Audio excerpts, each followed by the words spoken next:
Quando eu estava lendo e meditando neste Evangelho, eu me perguntava,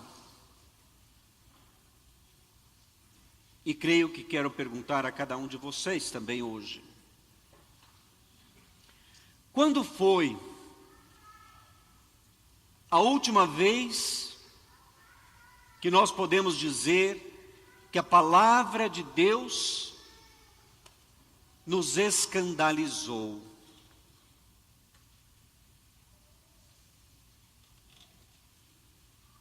Escandalizou é uma palavra bastante forte.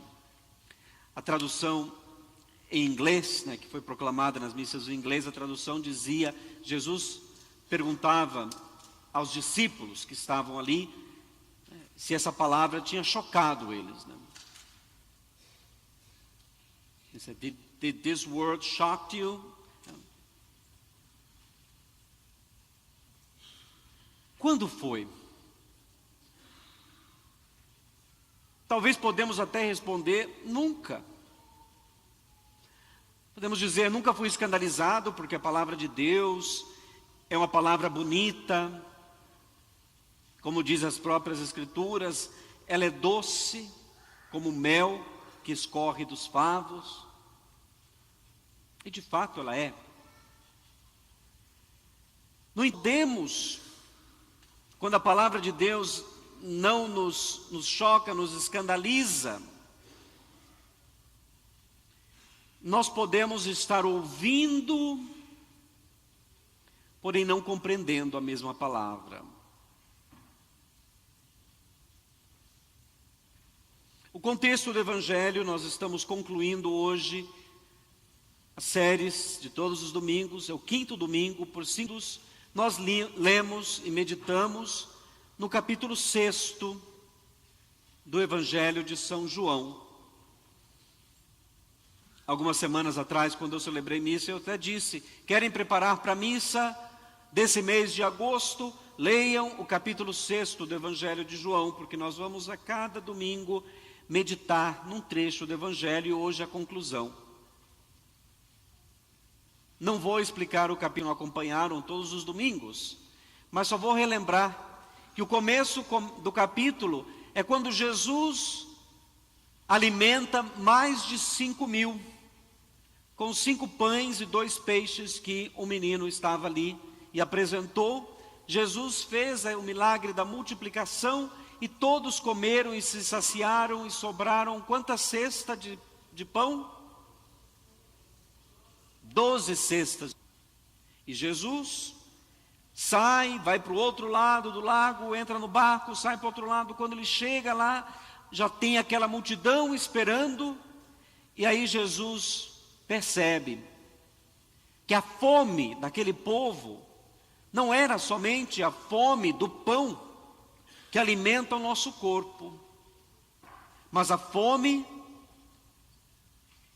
e sede de Deus, que nenhum alimento aqui nesta terra poderá saciar. Por isso Jesus começa a ensinar e dizer: eu sou o pão vivo que desceu do céu. Jesus, porém, não fala como falavam os profetas. Os profetas anunciavam a palavra de Deus, mas era Deus falando, e o profeta emprestava, dizer assim, a voz para que Deus falasse. Eram os mensageiros. Jesus não trazia uma mensagem de Deus. Mais do que isso, Jesus se torna a própria mensagem. Por isso ele pode dizer: eu sou o pão vivo, ele diz, que desceu do céu. E Jesus vai aprofundando, que é todo um ensinamento sobre a Eucaristia para nós, o pão vivo que nós partilhamos cada vez que nos encontramos para celebrar. E ele começa a dizer: eu sou o pão vivo, e os outros dizem: como é que é isso? Ele desceu do céu? Não, nós sabemos de onde ele vem. E depois Jesus vai aprofundando e diz: quem não comer deste pão não terá vida eterna. comer a minha carne e não beber o meu sangue, não terá vida eterna. E muitos, ao ouvir essas palavras, começaram a ir embora. Até o ponto que nós vemos que praticamente Jesus está somente com os discípulos. E os discípulos eram mais do que 12, né? 12 eram os apóstolos, mas tinham mais discípulos. E Jesus se vê com eles, e eles começam a... Interessante essa palavra, né? Nós murmuramos tantos, né? E ficamos falando, né? Ah, mas isso é muito difícil, mas como é que quem vai fazer isso? Quem vai poder seguir? Mas o que Jesus está falando? Por que ele está falando isso agora? Começam a murmurar. Aí Jesus diz, essa palavra vos escandaliza? Chama atenção? Desafia? Quando foi a última vez que nós nos sentimos desafiados pela palavra de Deus? A palavra de Deus, quando nós lemos com fé, uma leitura orante, muitas vezes vai nos trazer mais perguntas do que respostas. Perguntas, dizer, estou eu vivendo de acordo com esta palavra? Estou eu seguindo os preceitos da palavra de Deus? Ou é somente uma outra palavra que entra por um ouvido, sai pelo outro, ou talvez não entra porque está tudo cheio já com os plugs, como é que a gente diz, né? Com os fones de ouvidos que a gente coloca, nem tem como mais aquela palavra de Deus entrar no ouvido, e se não entra no coração. E diz o Evangelho que muitos dos discípulos voltaram atrás e não seguiam mais a Jesus. Porque a palavra, porque o ensinamento, porque os desafios que Jesus apresentava eram demais. Gente, seguir a Jesus de verdade é para os valentes, é para os fortes, é para aqueles de convicção, que é o que disse Pedro. Quando Jesus vê que eles começam a ir embora, ele pergunta para os 12, que eram aqueles mais próximos ainda, e diz, vocês querem ir embora também? Se sintam livres. E Pedro diz, não, Senhor, a quem iremos? Tu tens palavras de vida eterna. E nós temos certeza, estamos convictos, que tu eres o Santo de Deus. Eu creio que essa é a convicção que nós partilhamos cada vez que nos encontramos para celebrar. Cada vez que nós vamos nos aproximar em procissão e receber o pão vivo descido do céu, é quando nós queremos dizer, Jesus, eu não quero ir embora. Jesus, eu não quero deixar-te. Mas sim, a tua palavra muitas vezes me escandaliza, me assusta.